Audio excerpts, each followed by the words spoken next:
Hey there, Financial Future fam. We've got some exciting news on the horizon. There's a new bill on the table that could prevent the government from shutting down as the deadline approaches later tonight. Congress is hard at work trying to figure out the details and get it signed by the president before it's too late. So, what's in this bill, you ask? Well, let's dive in and find out. This $1.2 trillion spending deal is aimed at funding the government for an additional 30 to 60 days or so. It's a familiar scenario where Congress introduces short-term bills to keep things afloat, but this time, the stakes are high as we approach the end of March. Now, let's break down what's inside this massive bill. Both Republicans and Democrats are touting their victories, and there's a lot to unpack. Republicans are pleased with the increased funding for Homeland Security, focusing on border security measures to prevent illegal immigration. Meanwhile, Democrats are celebrating new funding for childcare and Head Start programs, as well as increased support for Alzheimer's and cancer research. But that's not all. There's a lot of back and forth between the two parties, with each side pushing their own agenda. Republicans are proud of blocking funding for certain UN agencies and implementing new rules for the Consumer Product Safety Commission, while Democrats are championing their wins in childcare funding and climate resilience measures. Now, let's talk about Wisconsin.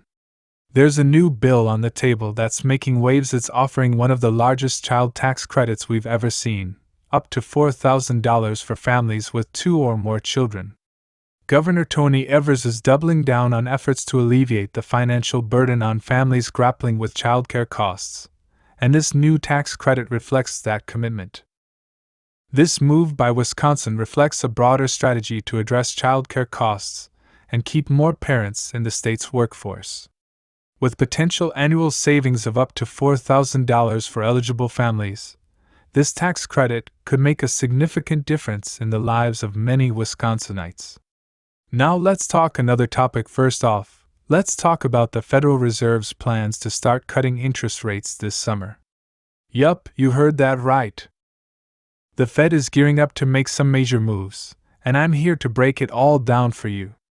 We're going straight to the source, the Fed press conference, to get the inside scoop on what's happening and what it means for you. You'll see Jerome Powell, the chair of the Federal Reserve, giving us the lowdown. He starts off by giving a summary of the current economic landscape. According to Powell, the labor market is strong, but inflation is still a bit too high for comfort. The Fed is committed to bringing inflation down to 2%, but Powell acknowledges that it's not guaranteed to happen overnight.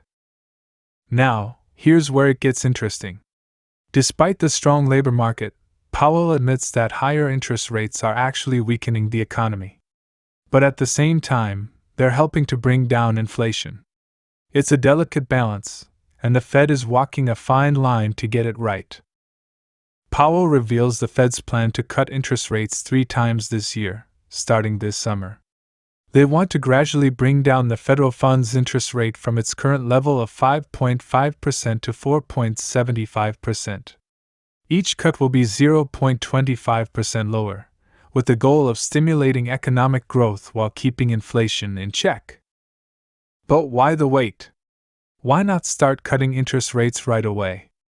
Powell explains that they need to be cautious. Cutting rates too soon could undo the progress they've made on inflation, while waiting too long could harm the economy. It's all about finding the right timing, and the Fed wants to be absolutely sure before making any moves. So, what will it take for the Fed to pull the trigger on those interest rate cuts? Powell says they'll be keeping a close eye on 3 key factors: inflation, the labor market, and GDP. If inflation continues to ease, and the labor market remains strong, they'll feel more confident about cutting rates. But here's the kicker: even if the labor market stays strong, that won't necessarily stop the Fed from cutting rates.